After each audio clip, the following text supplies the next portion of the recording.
You know, I don't even think I could count the number because they varied in size from large communities fleeing conflicts to members of a small family.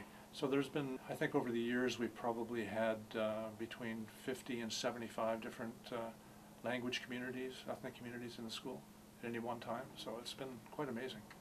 When I first came to the school, the ESL population was growing. We had many students coming in as visa students from Hong Kong and from Taiwan. At that time, as I recall, there were a lot more Vietnamese students, we had Sri Lankans, and we had a lot of East Europeans. There was a big language barrier, particularly, as I recall, in my first few days being a new teacher, I just kind of said, well, what are you having problems with? And just communicating on that kind of a level with them. And they were having a lot of problems with the merchants in the neighborhood, understanding what they were saying and trying to communicate with people who ran the stores and the shops in the neighborhood. The department head of the English department at the time, his name was Jim Craig. He really revamped the whole library and got rid of a lot of the type of literature that we're all used to studying. There's nothing wrong with it, but he brought in so many different novels written by Canadians of different cultural groups. We had Vietnamese authors, Sri Lankan authors, and also Native Canadians. And it was a wonderful way for us also to absorb the culture through poetry, short stories, plays, and novels of different cultures that are now living in Canada. Our kids have always reacted rather well to new people coming in because within their own families, within their own family background, they've also experienced it. Even a lot of Canadians who come from disparate cultures have sort of integrated to a point that we all are familiar with what we wear, for instance, and how we speak and how we communicate with each other, even though that we are from different lands, so to speak. People who are brand new here are, you know, they can't expect them to suddenly change. They have to be afforded the time and the understanding and the toleration to be able to integrate at their own pace, which is different for everybody and different for people from different backgrounds and different circumstances. There were many different communities present in the class, and so English very much was the common language for them all. And over the years, getting involved in the sports programs, whether it be the volleyball or soccer or table tennis teams, extraordinarily popular. The kids got themselves involved in the community, and on top of, you know, the usual schoolwork and so on, they were also working in the community and finding jobs at some of the stores like No Frills, etc., etc. So extraordinarily busy lives, which really made them true Parkdalians. The communities adapted very quickly, and I don't think after a while we even realized that people in some cases hadn't been in Canada all that long. The Roma have to feel that there is no discrimination, and they more or less find the life here quite different from where they're coming from, because nobody shouts at them, nobody gives them a hard time because of their color. There are various problems that they have because they are the latest arrivals into this environment in which so many newcomers come. It's like all groups coming in, there are settlement issues.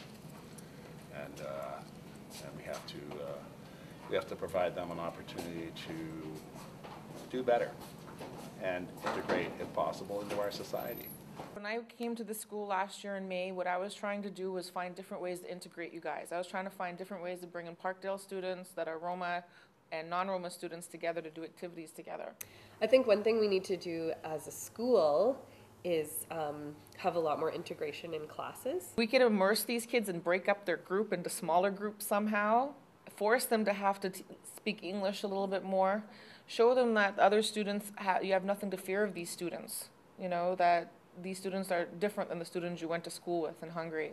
The dominant issue is the prejudice that they face, right? The dominant issue is people's expectations of behavior and the feeling that they're being reinforced because the actions aren't always what people are used to, I would say, in our school system. It takes the Roma families at least a year to realize that the education system in Canada is very different from the one that they came from in Europe, where their children were placed in segregated schools or segregated classes, and where most of them didn't get to do much more than some kind of apprenticeship, which also didn't lead to much work. The other things that they see as doors that are open is having a great education, having the opportunity to actually get a great job after you've had an education. You know, they don't have those same outcomes in Hungary. Even if you have a university degree as a Roma person, there's a chance that you might not be able to get employed for the simple fact that you are Roma. There's an 85% unemployment rate for Roma in Hungary. There's actually 100% almost unemployment rate for Roma in Romania. The unemployment rate is directly reflective of Roma identity. I mean, I think the biggest issue, and the one I would talk about, is really at the foundation of everything, and that's the likelihood that they're going to be able to stay in Canada. You know, many times we're working through something and it'll come up, I'll ask them, you know, well, what do you want to do next year? A student will come up to me and they won't have, say, tried out for the soccer team. And I'll say, it doesn't matter, you know, try out next year. Or next year you're going to be in this class and, you know, this is one more step towards the mainstream classes. And often the response I get to that is, what does it matter? I'm not going to be here next year anyway. They all know that their refugee claims are being denied almost universally right now. So you can imagine the kind of effect that has on students in terms of their motivation to integrate in school, to learn English, to put any kind of effort into their education when they don't really feel like they necessarily have a stake here. They don't necessarily feel wanted here. They're so like this because they've been so like this for centuries that they don't know how to be like this, you know?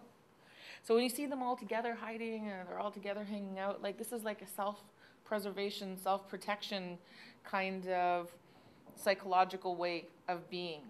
And it's a natural thing to want to get together with people who are like you and who speak your language. It's not just them, it's their families, it's their communities, it's the Roma community that does this, hiding.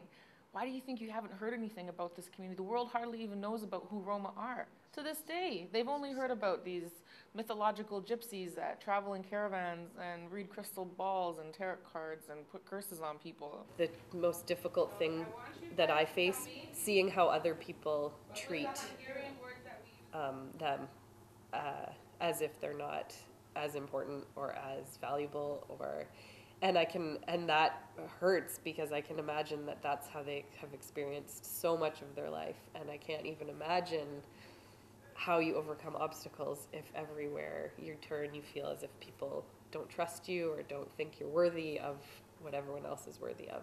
Can you imagine that you've only known them for a year? Imagine now if you were living in Hungary and these same ideas and stereotypes have been going on for hundreds of years.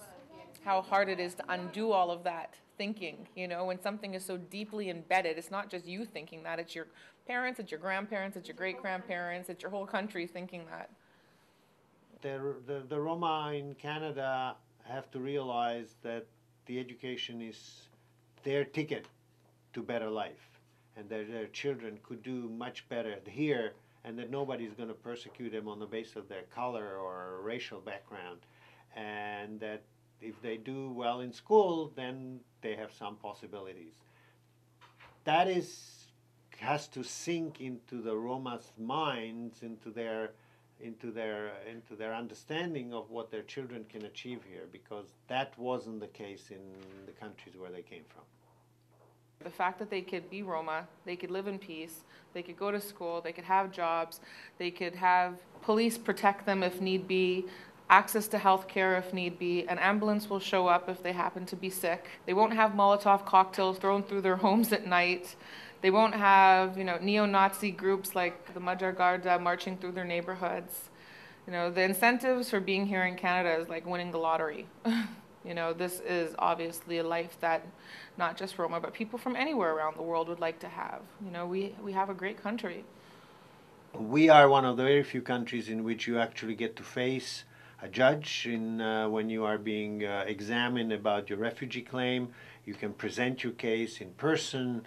It's examined very thoroughly. In the case of the Roma, there is quite a strong message being sent from the Minister of Immigration that these are bogus claims. They introduce visa for Czech Republic. So it's obvious that the minister is not in favor of accepting these people.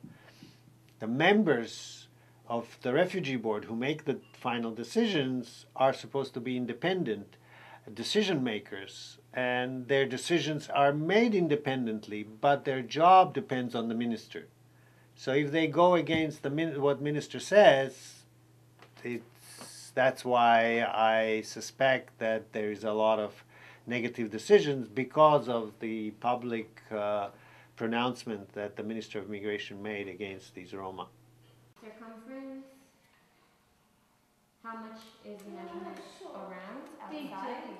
1 centimeter diameter. So your circumference for the cup was 27 centimeters?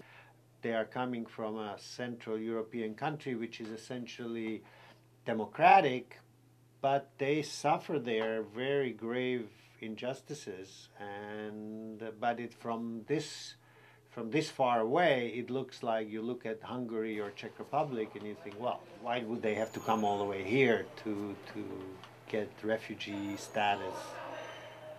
But it is, they really do suffer over there. They are persecuted, they are discriminated, they are not hired in any work, their children go to segregated education systems. So all of these, they have difficult time accessing medical treatment, housing. So cumulatively, they are discriminating on so many levels that the refugee board used to look at it as that all this discrimination amounts to persecution. So they would accept them. 10, 12 years ago, people were accepted in 90% of the cases. And now it's a problem. So they know that a lot of people want them in the school, but at the same time they know that that doesn't totally matter. That if there's no impact on the broader situation, if their refugee claims are going to be denied, then it's not as important that they make one friend here or complete one academic unit here. So I think the biggest challenge that I've seen is simply the insecurity of their status here in Canada. If that were resolved, not to say every single person, every single refugee claim was accepted, but if they felt like there was a strong hope that they would be able to stay here, that it mattered how they filled out that refugee claim, that it mattered that they were going before a court and they could succeed there, I think that could have a huge impact on their involvement in the school.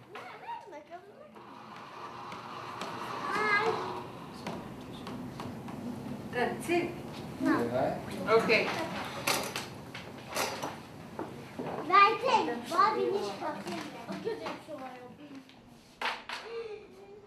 Okay, no big problem. Okay. Yes, that's So not. remember what we, okay.